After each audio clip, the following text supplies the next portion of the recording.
سوره زلزله.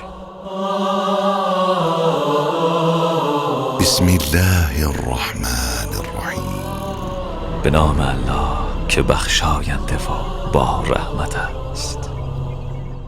اذا زلزلت الارض زلزالها، آنگاه که زمین به شدیدترین وجهی به لرزه درآید و اخرجت الارض اثقالها، و بارهای سنگین خود را بیرون بریزد.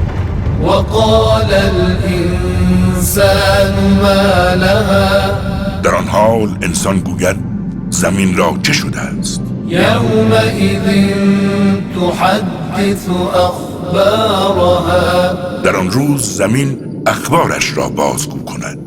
بأن ربك أوحى لها، زیرا پروردگارت به او وحی کرده است.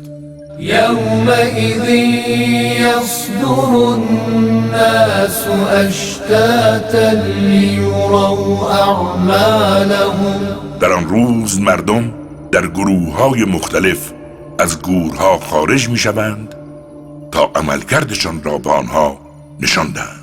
فمن يعمل مثقال ذرة خيرا يره، پس هر کس به قدر ذره‌ای نیکی کرده باشد آن را می‌بیند.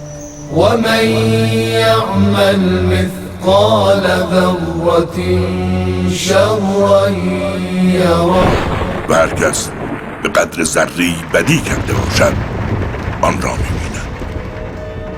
راست گفت خداوند بلند مرتبه و عظیم.